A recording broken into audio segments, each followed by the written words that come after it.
Assalomu alaykum aziz yurtdoshlar, mana yangi apparatimiz.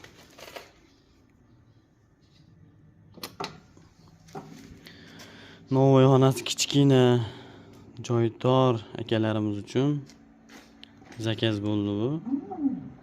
5 talik 2 silindrli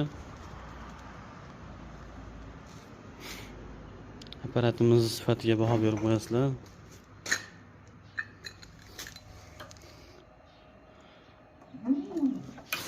Bizda ishlarimiz remontga olib qo'ygan ishlarimiz. Bu mana bu ikkinchisi. Mana katta lisli apparatimiz bu. Bitish jarayonida. Mana bu kichkina bittaliklarimiz.